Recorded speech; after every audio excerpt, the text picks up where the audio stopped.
উনি যা বলছে, উনি যা দেখছে তাই বলছে। আমাদের জন্য দোয়া করবেন। দোয়া করবেন যেন মাঝে মাঝে ইসলামিক শরীয়ত মোতাবেক নিয়ম কানুন মেনে চলতে পারি। বিয়ের কথা কইতে। না, বিয়ের কথা কেন না। আমি দোয়া ও করবো, কি মনে আমি করছো? দোয়া করবো আলম ভাইয়ের জন্য 12টা সন্তান হয়।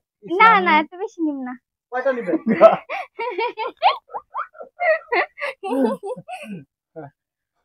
কয়টা নিবেন? একটা মাইয়া বাবু। আর মাইয়া বাবু, হ, ছেলে বাবু? আছে। আর ছেলে বাবু তো একটা আছে না? হ্যাঁ যাক আলহামদুলিল্লাহ, আপনার কথাটা শুনে খুশি হলাম। একটা ছেলে বাবু আছে, একটা মেয়ে বাবু হলেই মানে ছোট্ট একটি সংসার, হ্যাঁ সুখী পরিবার। হ্যাঁ। এটাই তো নাকি? হুম। আলম ভাই, হুম। আপনি লাকি। আপনার আসলে কপাল কয় আঙ্গুল ভাই, একটু মাপবেন? আমার কপাল অত বড় না, অনেক বড়। তবে অনেক ভাবি সময় একটু মাপেন তো আমাদের ভাবি। একটু সোজন। এই যে কপাল দেখেন। ও, আলম ভাইয়ের এত বড় কপাল, ভালো কপাল, লাকি কপাল। 6 আঙ্গুল।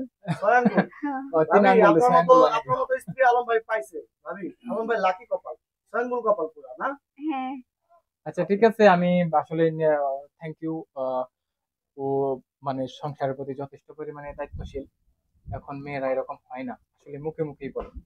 কিন্তু এই যে আপনারা যা আসছেন, বিশ্বাস করেন ও আপনাদের জন্য কি করবে না করবে। ও আমি একবারও চিন্তা করি নাই, ও অনেকবার ভাবছে যে এটা আমার মান সম্মানের বিষয়। ও আমাকে বারবার অনেক কিছু কিনে আনার জন্য বলছে, তো আমি কিন্তু গাড়ি বের করতে পারি না। ও বলছে, আমি একবারও বলিনি। তো ওর মধ্যে সংসারী মন মানসিকতা আছে দিকে কিন্তু এই ধরনের চিন্তা ভাবনা ওর মাথায় আছে। না আলম ভাই, এছাড়াও আমি আসলে কারো প্রশংসা সামনাসামনি করতে নেই। ভাবি যে সরলতা দেখে আসলে ভাবি বুঝলাম যে আসলে ভাবি একেবারে সরল মনের একজন মানুষ। তো আপনাদের জন্য শুভকামনা এবং দোয়া।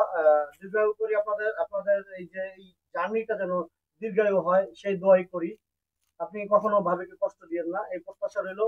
আর ভাবি আপনি আলম ভাইকে কখনো কষ্ট দিয়েন না, সে প্রত্যাশা রইলো না নাকি? না, এই প্রত্যাশার আমি কোনো দাম দিলাম না ভাই, ওর আমি কষ্ট দিই না।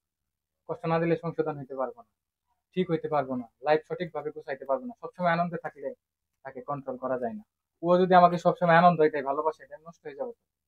মাঝে মাঝে আমাকে টাইট দিতে হবে। ভাবি, আমি টাইট দিতে পারি না, আমার কোনো প্যাঁচ কথাই কেটে হবে যাবো না। গা, তাই না? ভাবি কি দিয়ে টাইপ দিবেন? বলুন তো কি দিয়ে টাইপ দেয়? টাইপ দিয়ে কি দিয়ে? উনি না, আমি কিছু গমই না। টাইটটা এভাবে দিতে হবে যেন প্যাঁচ না কেটে যায়, ঠিক আছে না? ভাবি আপনি একটা কাজ করবেন, ওই যে আপনার অন্যের আঁচল দিয়ে বেঁধে রাখবেন। না, বেশি বাইরে রাখলে সিরাজে ভোগ, এমনিই থাই। বেশি টাইট দিলে ছিঁড়ে যায় না। হ্যাঁ, বেশি টাইট দিলে রশি ছিঁড়া যায়। তো তার মানে সেটাও আপনি জানেন, হ্যাঁ? বেশি টাইট দিয়ে আলম ভাই, হ্যাঁ। ভাবি কিন্তু আসলে সবই জানে। তো যাই হোক, আপনাদের জন্য দোয়া এবং শুভকামনা রইলো। আপনারা ভালো থাকবেন, আপনাদের এই জুটি যেন আজীবন টিকে যায় সে দোয়াই করি, সে প্রত্যাশাই করি।